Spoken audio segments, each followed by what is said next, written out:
우리가 낯선 나라에 여행을 가보면 그 나라의 그 생소한 문화 때문에 약간의 충격을 받게 됩니다.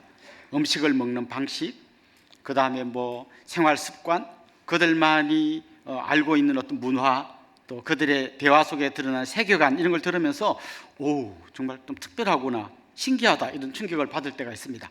근데 어떨 때는요, 다른 나라도 아니고 그냥 우리나라고 우리가 잘 아는 건데 또 전혀 다른 방식으로 그 문제들이 풀려나가는 걸 보고 또 충격을 받을 때도 있습니다. 제가 초등학교 때 이렇게 방학이 되면 시골에 가서 이제 친구들하고 한 달 정도 놀다가 집으로 오곤 했는데요. 저는 그때 시골에 있는 친구들과 처음 해본 숨바꼭질 하면서 굉장히 문화 충격을 받았던 기억이 납니다. 제가 원래 우리 동네에서 숨바꼭질 하면요, 숨을 데가 한 두세 군데밖에 없어요. 대문 뒤에, 장독대 옆에, 뭐 어쩌다가 좀 냄새 나지 뭐 화장실 안에 뭐 이런 데 숨는데, 시골에 갔더니 숨을 데가 왜 그렇게 많은 거예요? 그리고 숨으면 절대 못 찾는 거예요. 혹시 낫가리라는 거 아십니까? 이렇게 볕단을 쭉 쌓아둔 그 낫가리에서 볕단 한 몇 개를 빼내고 친구가 그 안에 들어간 다음에 다시 볕단으로 딱 막아요. 그걸 제가 어떻게 찾습니까? 거기 숨어 있는 거예요. 소축사가 있는데 저는 소가 좀 무서우니까 가까이도 못 가는데 그 위에 또 조그만 공간에 고기 요러고 어떻게 찾습니까? 막 밑으로만 보는데 나무 위에 어떤 애가 올라가 있고요. 제가 찾지 못할 공간이 너무 많이 있는 거예요. 그래서 첫 번째 숨바꼭질 때 한 명도 못 찾고 찾다 안 돼가지고 못 찾겠다 꾀꼬리 했더니 여기서도 한 명 나오고 저기서 한 명 나올 때 제가 엄청 충격을 받았던 기억이 납니다. 여러분, 우리가 하나님을 찾아가는 것도 비슷해요. 우리 인간의 사고체계와 인간의 감각기관으로 하나님을 찾는 것은 불가능합니다. 아무리 우리가 이 우주의 먼지만도 안 되는 우리가 거대한 우주를 창조하신 하나님을 찾고 만나고 알아가는 건 인간 스스로의 힘으로는 불가능해요. 그럼 어떻게 알 수 있죠?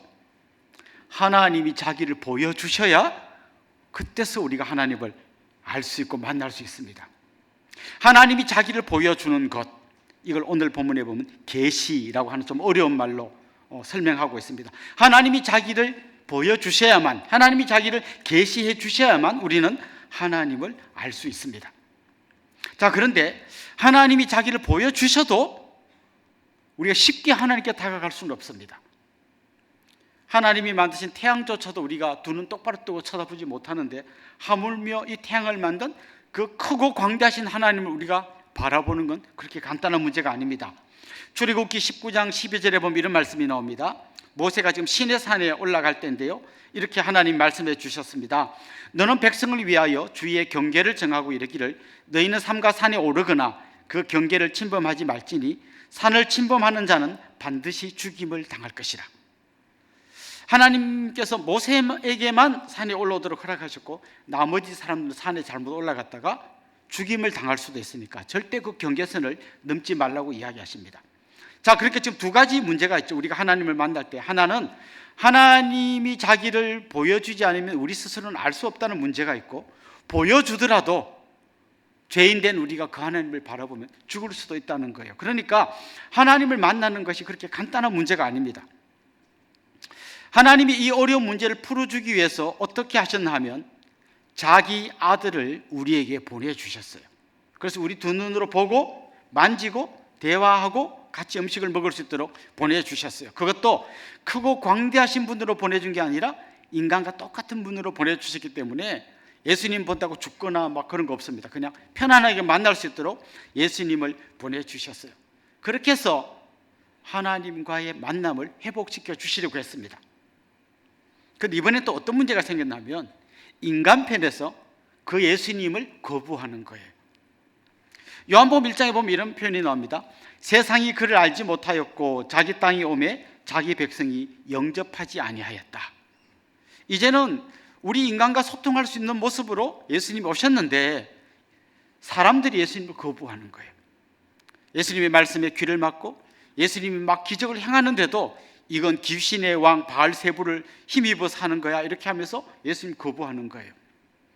지난주 말씀에도 보면 갈릴리 지역에서 예수님이 다니시면서 많은 이적을 행하시고 정말 너무나 놀라운 말씀을 전하셨지만 사람들이 거부했습니다. 예수님을 배척했습니다.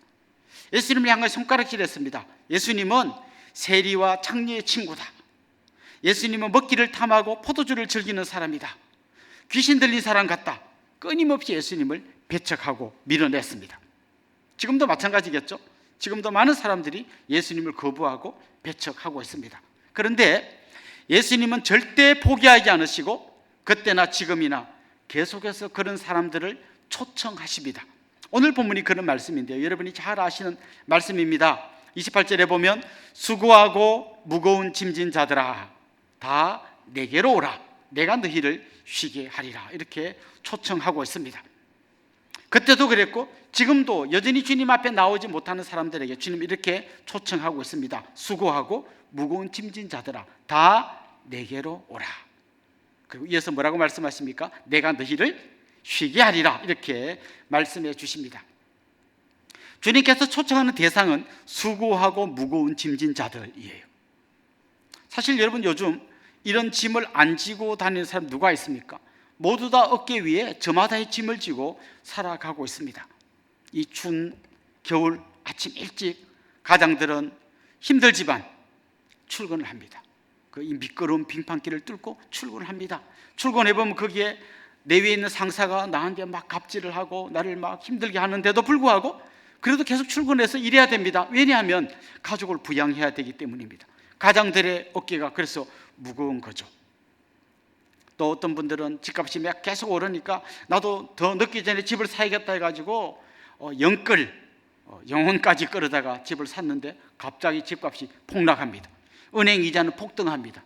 팔 수도 없고 계속 이자를 물기도 너무 벅찬 또 그런 경제적인 짐을 지고 살아가는 분들도 있습니다. 큰맘 먹고 있는 재산 다 모아서 작은 가게 하나 열었는데 코로나가 와가지고 매출이 반의 반토막으로 떨어지면서 임대료도 못 낼 지경에 이른 그런 분들도 있습니다. 우리의 젊은이들, 우리의 청소년들은 어릴 때부터 학원 다니고 공부하고 열심히 해가지고 좋은 대학 가려고 했는데 이번에 수능 쳐보니까 결과가 신통치 않습니다. 또 주위에서 어느 대학 원서 넣냐, 합격했냐, 애들은 애들대로 무거운 짐을 지고 가고 있습니다. 제 주위에 이렇게 있는 분들 5060 세대들 같이 이야기해보면요 늘 두 가지 주제에 다 걸려 있어요. 연로하신 부모님을 모시는데 편찮으십니다. 지금 병원에 모셔야 되나, 요양병원에 모셔야 되나, 집으로 모셔와야 되나, 그 얘기가 너무 많아요. 그런가 하면 또 자녀들이 장성해서 출가시켜야 되는데 그래도 전세 한 칸이라도 마련해 줘야 되는데 전세값이 너무 올랐어요. 이 중간에 낀 이분들의 또 무거운 짐 이야기를 듣게 됩니다. 그런데 우리 사람들이 지고 가는 이 무거운 짐의 뿌리를 찾아보면요 어디까지 거슬러 올라가냐면 에덴 동산까지 거슬러 올라가요. 언제부터 인간들이 이런 짐을 지게 됐습니까? 하나님을 배반하고 죄를 짓고 그 이후로 인간들이 여러 가지 이런 문제를 짊어지게 되었습니다. 범죄한 이후에 어떤 일이 생겨났습니까? 그렇게 서로 사랑하던 아담과 하와 사이에 틈이 생겼습니다. 처음에 하와를 보고 이는 내 뼈 중에 뼈요 살 중에 살이라고 하는 인류 최초의 시를 썼던 아담이 왜 그거 먹었냐 했때 이 여자가 먹으라 해서 먹었습니다. 자기의 모든 죄를 하와에게 뒤집어 씌워버립니다. 그들의 자녀였던 가인과 아벨 사이에 어떤 일이 생겼습니까? 가인이 아벨을 시기해서 돌로 동생을 쳐 죽이는 끔찍한 일이 생겼습니다. 땅에서는 가시와 엉겅퀴가 나오고요 그때부터 인간들이 온갖 짐을 다 짊어지게 된 겁니다. 자, 이런 짐을 지고 살아가는 사람들에게 예수님 당시의 종교 지도자들은 이렇게 말했습니다. 여러분 어깨에 지고 있는 짐을 다 벗겨드리겠습니다. 어떻게 하면 돼요? 율법을 지키세요. 율법을 지키세요. 다 율법에 있는 모든 조항들을 하나도 빠지지 말고 지키세요. 그러면 여러분 어깨에 메고 있는 모든 짐이 벗겨질 겁니다. 죄의 짐이 벗겨질 겁니다. 근데 그런 그들을 향하여 예수님은 이렇게 말씀하셨어요. 누가복음 11장 46절 이렇게 말씀하십니다. 이르시되 화 있을진저 또 너희 율법 교사여 지기 어려운 짐을 사람에게 지우고 너희는 한 손가락도 이 짐에 대지 않는도다. 무슨 얘기입니까? 안 그래도 무거운 짐을 지고 가는 사람들의 짐을 벗겨주겠다 해놓고는 그 위에다가 종교적인 짐까지 지어버립니다. 지금도 여러분 이렇게 귀신을 섬기는 사람들 그들은 무거운 종교의 짐을 지고 살아가요. 조금이라도 귀신 마음을 잘못 건드리면 벌 받을까 봐 막 절절매면서 귀신 섬깁니다. 또 이단 종교들 그 교인들의 모든 재물을 다 빼앗아가고 끊임없는 짐을 지우는 그 가운데 살아가는 사람도 있습니다. 또 뿐만 아니라 멀쩡히 교회를 다니고 있는데도 교회 다니는 것이 굉장히 무거운 짐처럼 느껴지는 분들이 있어요. 이 추운 날 꼭 교회를 가야 되나? 이 빙판길에 가야 되나? 또 가가지고 그 목사님의 그 긴 설교를 들어야 되나? 또 옆에 막 사람들을 인사를 해야 되는데 보기도 싫은 사람들 인사해야 되나?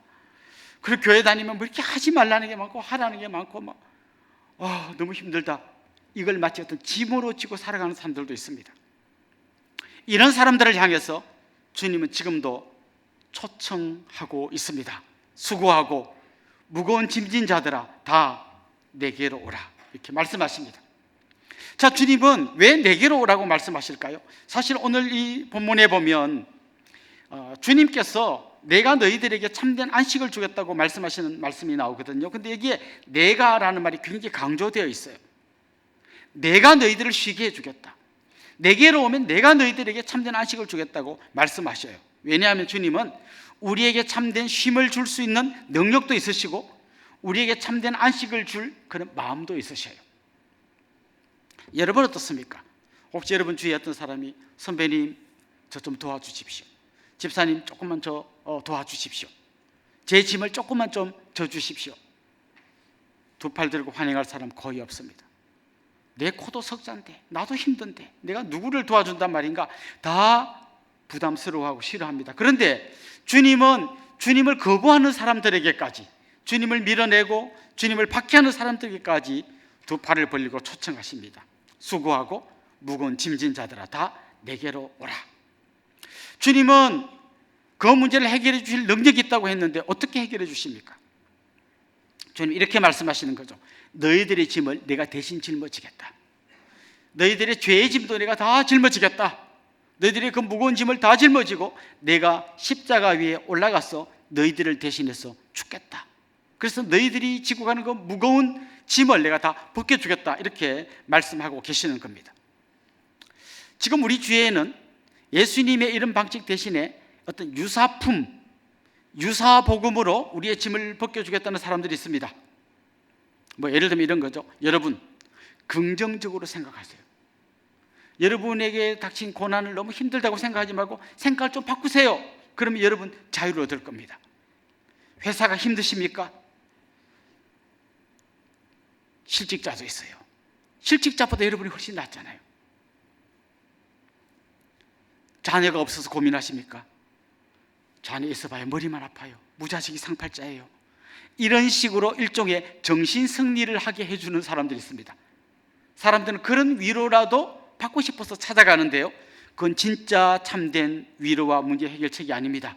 그건 일종의 정신승리를 가져다 줄 뿐이죠. 주님은 우리에게 참된 안식을 주시기를 원하시고 그렇게 하실 능력이 있으십니다. 주님 자신이 십자가에서 이 모든 문제를 해결하셨기 때문입니다. 자, 그런데 오늘 보면 이렇게 말해요. 내게 오면 내가 너희들에게 참된 쉼을 주겠다고 말씀하시면서 이렇게 이야기합니다. 29절 한번 말씀 보십시오. 나는 마음이 온유하고 겸손하니 나의 멍에를 메고 내게 배우라. 그리하면 너희 마음이 쉼을 얻으리니. 이렇게 되어 있습니다. 자, 분명히 우리 어깨에 지고 있는 짐, 무거운 멍에를 벗겨주겠다고 해놓고 주님께 가면 대신에 나의 멍에를 메라고 이렇게 이야기합니다. 아니 실컷 멍에를 벗겨줘서 쉼을 주겠다 해놓고 또 멍에를 짊어지라고 하는 것이죠. 이 말을 우리가 어떻게 이해해야 될까요? 지금 주님이 우리를 초청하시고 멍에를 지라고 하는 것은요, 어떤 일을 시키려고 하는 게 아닙니다. 주님과의 아름다운 관계 속으로 들어오라고 초청하시는 겁니다. 여러분 멍에가 뭔지 아시죠? 이렇게 나무로 만든 이렇게 기역자 모양으로 소 등 위에 딱 올려놓고 거기다가 줄을 묶어 가지고 이렇게 쟁기를 끌고 가게 하잖아요. 이게 멍에잖아요. 그런데 이스라엘에서 사용하는 멍에는 이렇게 기역자로 생긴 게 아니고 T자로 생겼고요, 두 마리의 소가 끌고 가게 돼 있어요. 지금 주님이 초청하면서 멍에를 메라고 하는 이런 말이에요. 얘들아, 지금 내가 한쪽에서 멍에를 메고 갈 테니까 너희들은 나와 함께 같이 가자, 이렇게 말씀하시는 거예요. 그러면 여러분 주님과 우리가 멍에를 50%씩 나눠지는 건가요? 이렇게 생각하면 됩니다. 아빠가 무거운 짐을 들고 오니까 4살짜리 아들이 막 달려와갖고 아빠 내가 도와줄게요 하면서 옆에서 같이 듭니다. 아빠와 아이가 50%씩 짐을 나눠지는 겁니까? 사실 아빠가 다 들고 애는 그냥 붙어서 오는 거예요. 붙어서 오기만 해도 고마운데 매달려서 오는 겁니다. 그런데 짐을 딱 내려놓으면 이렇게 말합니다. 어우 힘들어 이렇게 이야기합니다. 왜 힘들까요? 그냥 가만히 따라오면 되는데 자기가 막 거기서 한다고 하니까 힘든 거예요. 왜 우리가 신앙생활을 하고 주님이 우리 짐을 대신 지는데도 불구하고 우리는 힘든 걸까요? 사실 주님께 다 맡기지 않고 주님이 다 지고 가는데 거기서 내가 막 힘을 쓰고 뭔가를 하려고 하기 때문에 힘든 거예요. 우리 딸이 어릴 때 제가 같이 춤을 춘 적이 있습니다. 딸이 춤을 잘 춰요. 그런데 잘 보면요 그게 아주 함정이 있습니다. 딸의 발이 어디 있냐면 내 발 위에 올려져 있어요. 사실 내가 춤을 추는 건데 자기는 그냥 내 위에 올라서 가만히 나만 붙들고 있으면 되는데 옆에서 보면 꼭 딸이 춤을 잘 추는 것 같습니다. 주님이 우리 보고 오셔서 우리 보고 와가지고 나의 멍에를 매라고 말씀하시는 거는 그냥 또 무거운 걸 꽉 올려놓고 너 교회 열심히 오고 뭐도 하고 막 그냥 죽도록 막 해라고 일을 시키는 게 아니라 내가 지금 지고 가는 이 십자가를 너도 같이 지고 나와 같이 가자고 초청하시는 거예요.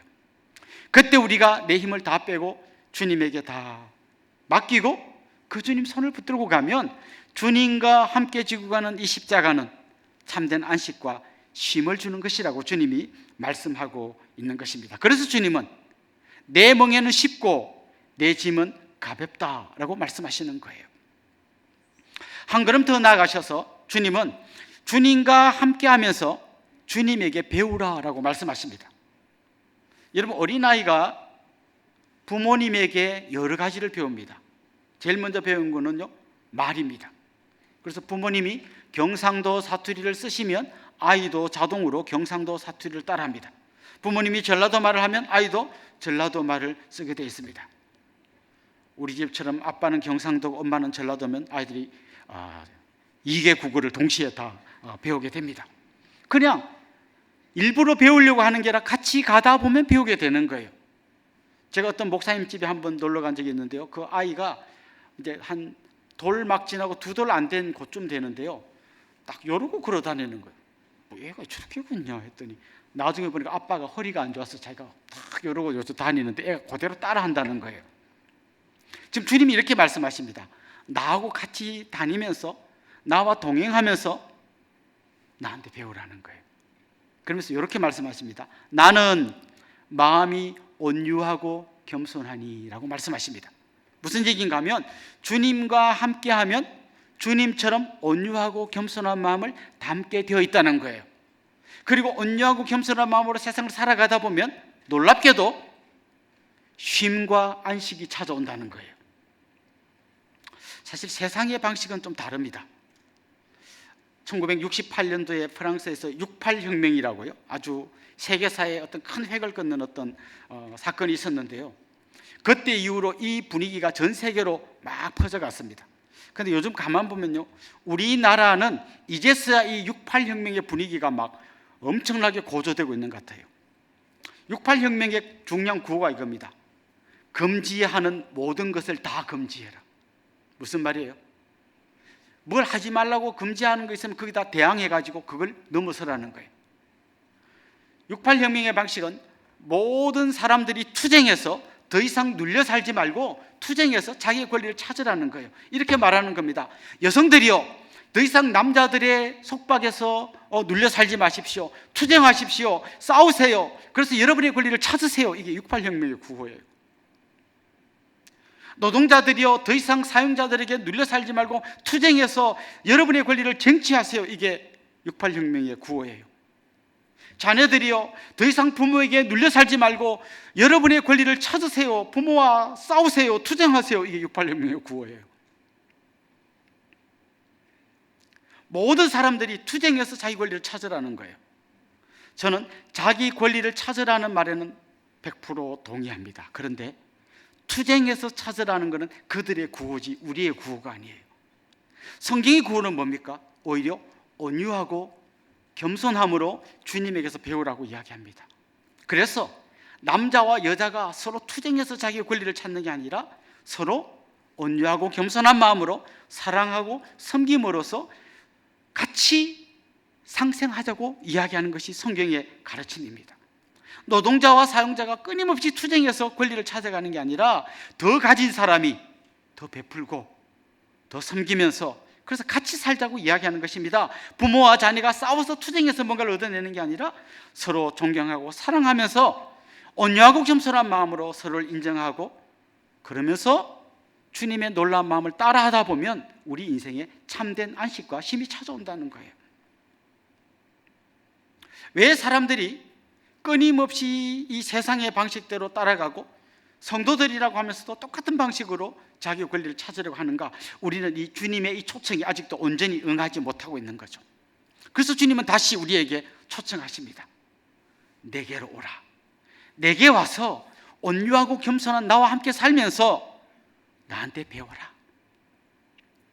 그래서 주님께서 온 우주의 통치자신 그분이 가장 낮은 인간의 모습으로 오셔서 우리의 발을 씻겨주신 것처럼 우리도 그렇게 살라고 말씀하고 계시는 것입니다. 저는 오늘 이 말씀이 여러분의 가정에서 한번 실천되기를 소망합니다. 여러분이 속한 공동체에서, 여러분이 속한 이웃들과, 여러분 회사에서 정말 여러분이 온유하고 겸손한 마음으로 하나님의 방식대로 이렇게 살면 바보가 되고 이렇게 살면 내 모든 권리를 잃어버릴 것 같은 이런 삶 속에서도 오히려 한번 하나님의 방식대로 살아가면서 좀 약하고 또 못 따라오는 사람을 기다려주고 품어주는 그런 삶을 살아갈 수 있기를 간절히 소망합니다. 예수님은 그때도 이렇게 초청하시고 가르쳐 주셨지만 예수님의 말씀을 듣고 두 가지 반응이 나타났습니다. 어떤 사람은 그 말씀을 듣고 예수님 말씀대로 순종하며 따라왔습니다. 그러나 어떤 사람들은 끝까지 거부했습니다. 누가 따라왔고 누가 거부했을까요? 25절 26절 말씀 한번 봅시다. 이렇게 되어 있습니다. 같이 읽을까요? 그때에 예수께서 대답하여 이르시되 천지의 주제이신 아버지여 이것을 지혜롭고 슬기 있는 자들에게는 숨기시고 어린아이들에게는 나타내심을 감사하나이다. 옳소이다. 이렇게 된 것이 아버지의 뜻이니이다. 자, 여기 보세요. 누가 예수님의 말씀에 순종하며 따라왔습니까? 어린아이들. 누가 거부하고 예수님을 밀어냈습니까? 지혜롭고 슬기 있는 사람들. 놀라운 아이러니입니다. 이런 거죠. 그 당시에 힘있고 권력있고 또 종교 지도자들이었던 사람들은 예수님의 이런 가르침과 기적을 보면서도 계속 예수님을 밀어냈습니다. 이 사람은 세리와 장례의 친구다, 술주정뱅이다, 먹기를 탐하는 아주 이렇게 몹쓸 사람이다, 계속 밀어냈습니다. 그러나 진짜 예수님의 말씀을 듣고 그 앞에 엎드린 사람들은 누굽니까? 앞을 보지 못한 맹인입니다. 자기 힘으로는 이 절망의 구렁텅이에서 벗어날 수 없었던 그 맹인이 예수님을 찾아와서 할 수만 있거든 저를 제발 좀 도와주십시오. 두 팔 벌리고 그 앞에 엎드렸습니다. 주님의 초청이 응했습니다. 나병 환자, 자기 집에서 살지 못하고 저 성 밖으로 쫓겨나던 그 사람이 제발 저를 좀 도와주십시오. 다윗의 자손이여 저를 불쌍히 여겨주십시오. 주님 앞에 나왔습니다. 혈루병 걸렸던 여인, 세리와 창녀들, 약한 자, 가진 것 없는 자, 소외된 자, 버림받은 자, 그야말로 마음이 가난한 자, 어린아이처럼 아무 힘도 없는 그런 사람들이 예수님의 말씀을 듣고 예수님의 초청에 응답했고 그들이 참된 안식과 자유를 얻었습니다. 반면에 뭔가를 안다는 사람, 뭔가를 가진 사람, 힘 있는 사람은 끊임없이 주님으로부터 멀리 멀어져 갔습니다. 은혜는 낮은 곳으로만 흘러가게 되어 있습니다. 만약 여러분이 주님의 참된 안식과 자유를 아직도 제대로 누리지 못한다면 여러분의 마음이 너무 높아져 있는 것입니다. 오늘 이 말씀처럼 낮아지면 좋겠습니다. 어린아이와 같은 그런 마음으로 주님 앞에 나아가면 좋겠습니다. 엄마가 주면 먹고 안 주면 못 먹습니다. 어린아이가 그런 마음으로 엄마만 쳐다보고 있는 것처럼 그런 마음으로 주님을 쳐다보는 그 사람들이 은혜의 주인공이 될 것이고 주님의 초청을 받아들이는 사람이 될 것입니다. 그러다 보니까 초대교회에도 그런 사람들이 주로 교회에 많이 왔습니다. 고린도전서 1장에 이런 말씀이 나옵니다. 형제들아 너희를 부르심을 보라. 육체를 따라 지혜로운 자가 많지 아니하며 능한 자가 많지 아니하며 문벌 좋은 자가 많지 아니하도다. 그러나 하나님께서 세상에 미련한 것들을 택하사 지혜 있는 자들을 부끄럽게 하려 하시고 세상의 약한 것들을 택하사 강한 것들을 부끄럽게 하려 하시며 하나님께서 세상의 천한 것들과 멸시받는 것들과 없는 것들을 택하사 있는 것들을 폐하려 하시나니 이는 아무 육체도 하나님 앞에서 자랑하지 못하게 하려 하심이라. 인간의 몸을 입고 오셨던 그 예수님을 그 당시 사람들은 직접 만났지만 우리는 성경을 통해서 그 주님을 만나게 됩니다. 누가 이 성경을 제대로 이해할 수 있을까요? 어린아이 같은 마음, 가난한 마음을 가진 사람이 이 말씀 앞에 반응하게 됩니다. 그래서 박사님도 이해하지 못하는 걸요, 시골 할머니가 이 말씀 읽다가 은혜 받고 눈물을 흘리게 되는 것입니다. 사랑하는 성도 여러분, 지금도 주님은 여러분을 초청하고 있습니다. 수고하고 무거운 짐진 자들아 다 내게로 오라. 내가 너희를 쉬게 하리라. 가난한 마음으로, 어린아이 같은 마음으로 주님의 초청에 응하시기를 원하고 그 주님에게서 배우고 온유하고 겸손한 마음으로 살아가면서 주님이 주시는 놀란 안식을 누리는 주인공들이 될 수 있기를 주님의 이름으로 축원합니다.